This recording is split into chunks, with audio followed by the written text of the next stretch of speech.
Hi friends, ഞാനിന്ന് chicken വെച്ചിട്ട് പൊറോട്ടയുടെ കൂടെയും ചപ്പാത്തിയുടെ കൂടെയും പുട്ടിൻ്റെ കൂടെ എല്ലാം കഴിക്കാൻ പറ്റുന്ന നല്ല ടേസ്റ്റി ആയിട്ടുള്ളൊരു ചിക്കൻ കുറുമയുടെ റെസിപ്പി ആയിട്ടാണ് വന്നിട്ടുള്ളത്. അപ്പോൾ അതെങ്ങനെയാണ് റെഡിയാക്കുന്നതെന്ന് നോക്കാം. വീഡിയോ ഫുള്ളായി കണ്ട ശേഷം ഇഷ്ടപ്പെടുകയാണെങ്കിൽ ലൈക്ക് ചെയ്യാനും ഷെയർ ചെയ്യാനും സബ്സ്ക്രൈബ് ചെയ്യാനും മറക്കരുത്. കൂടെ തന്നെ സബ്സ്ക്രൈബ് ബട്ടൻ്റെ തൊട്ടടുത്തുള്ള ബെല്ലൈക്കൺ ഒന്ന് പ്രസ് ചെയ്ത ശേഷം അതിലുള്ള ഓൾ എന്നുള്ള ഓപ്ഷൻ ഒന്ന് എനേബിൾ ചെയ്ത് കൊടുക്കണേ. അപ്പോഴാണ് ഞാനിടുന്ന വീഡിയോസിൻ്റെ നോട്ടിഫിക്കേഷൻസ് എല്ലാം എല്ലാവർക്കും കറക്റ്റായിട്ട് ലഭിക്കുന്നത്. ചിക്കൻ കുറുമ ഉണ്ടാക്കാനായിട്ട് ഇപ്പോൾ 1/2 kg ചിക്കനാണ് എടുത്തിട്ടുള്ളത്. ആദ്യം നമുക്കിതൊന്ന് വേവിച്ചെടുക്കണം. ചിക്കൻ കുക്കറിലോട്ട് ഇട്ട് കൊടുത്തിട്ടുണ്ട്. ഇതിലോട്ട് നമുക്കൊരു 1/2 ടീസ്പൂൺ മഞ്ഞൾപ്പൊടി ചേർത്ത് കൊടുക്കാം. 1 ടേബിൾ സ്പൂൺ മല്ലിപ്പൊടി കൂടെ ചേർത്ത് കൊടുക്കുകയാണ്. 1 ടേബിൾ സ്പൂൺ മുളക് പൊടി കൂടെ ആഡ് ചെയ്ത് കൊടുക്കുകയാണ്. 1 teaspoon Kashmiri chilli powder, 1/2 teaspoon pepper powder, 1/4 teaspoon garam മസാലപ്പൊടി കൂടെ ആഡ് ചെയ്ത് കൊടുക്കാം. ഇതിലേക്ക് ആവശ്യത്തിനുള്ള ഉപ്പും കൂടെ ഇപ്പോൾ ചേർത്ത് കൊടുക്കുകയാണ്. ഇതിലേക്ക് 1/2 ഗ്ലാസ് വെള്ളം കൂടെ ചേർത്ത് കൊടുക്കാം. ഇനി ഇതെല്ലാം കൂടെ മിക്സ് ചെയ്തിട്ട് നന്നായി ഒന്ന് വേവിച്ചെടുക്കണം.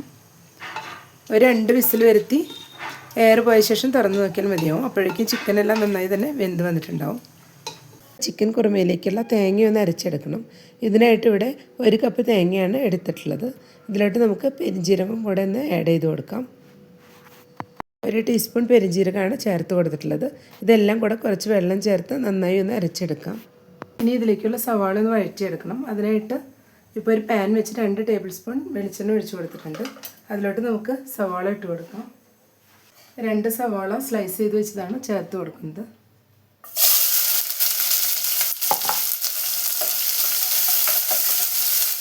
ഇതിലേക്ക് ഒരല്പം ഉപ്പ് കൂടെ ചേർത്ത് കൊടുക്കാം. ഇതിലേക്ക് അല്പം വേപ്പില കൂടെ ഇപ്പോൾ ചേർത്ത് കൊടുക്കണം. 2 പച്ചമുളക് നടുകീറി വെച്ചതും കൂടെ ചേർത്ത് കൊടുക്കാം. ഇനി ഇതെല്ലാം കൂടെ നന്നായി ഒന്ന് വഴറ്റിയെടുക്കാം. ഇപ്പോൾ സവാളയെല്ലാം നന്നായി തന്നെ വഴഞ്ഞു വന്നിട്ടുണ്ട്. ഈ സമയം നമുക്ക് ഇതിലോട്ട് ജിഞ്ചർ ഗാർലിക് പേസ്റ്റ് ചേർത്ത് കൊടുക്കാം.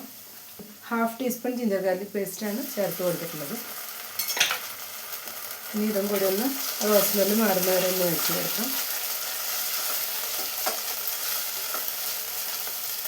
സവാളയെല്ലാം ഇതുപോലെ ഒന്ന് കളർ മാറി വരുമ്പോഴാണ് കറിക്ക് നല്ലൊരു ടേസ്റ്റ് കിട്ടുന്നത്. അതുകൊണ്ട് ലൈറ്റായിട്ടൊരു ഗോൾഡൻ ബ്രൗൺ കളർ വരുന്നവരെ നമ്മളിതുപോലെ വഴറ്റിയെടുക്കണം. ഇനി നമുക്ക് തക്കാളി ചേർത്ത് കൊടുക്കാം. 2 ചെറിയ തക്കാളി കട്ട് ചെയ്തതാണ് ചേർത്ത് കൊടുത്തിട്ടുള്ളത്.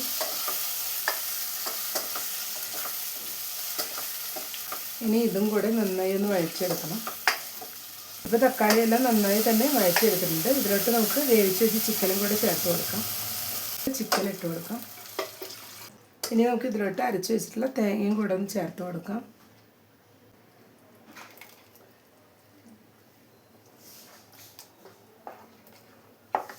ഇതേ പാത്രത്തിൽ തന്നെ ഒരു 1/2 ഗ്ലാസ് വെള്ളം കൂടെ എടുത്തിട്ട് ചേർത്ത് കൊടുക്കുന്നുണ്ട്. ഇനി ഇതെല്ലാം കൂടെ ഒന്ന് തിളപ്പിച്ചെടുക്കണം. നമുക്കിത് ബോയിലായി വരുന്നവരെ ഒന്ന് മൂടി വെച്ച് കൊടുക്കാം.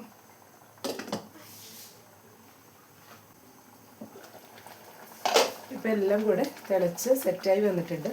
നമുക്ക് 2 മിനിറ്റ്സ് കൂടെ ഇതുപോലെ ഒന്ന് തിളപ്പിച്ചെടുക്കണം. അപ്പോഴേക്കും ഇതെല്ലാം കൂടെ ഒന്നുകൂടെ ഒന്ന് മിക്സായി സെറ്റായി വന്നിട്ടുണ്ടാവും.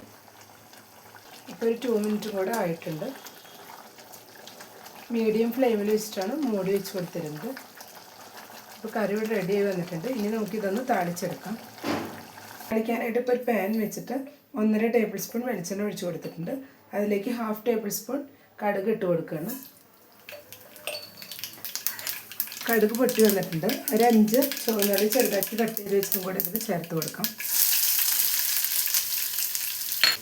അല്പം വേപ്പില കൂടെ ഇപ്പോൾ ചേർത്ത് കൊടുക്കുകയാണ്. ഇനി ഇതെല്ലാം കൂടെ നന്നായി മിക്സ് ചെയ്തെടുക്കാം. ഇപ്പോൾ ഉള്ളിയെല്ലാം കളർ മാറി വന്നിട്ടുണ്ട്. ഈ സമയം നമുക്കിത് കറിയിലോട്ട് ഒഴിച്ചു കൊടുക്കാം. എല്ലാം കൂടെ നന്നായി മിക്സ് ചെയ്ത് കൊടുക്കാം.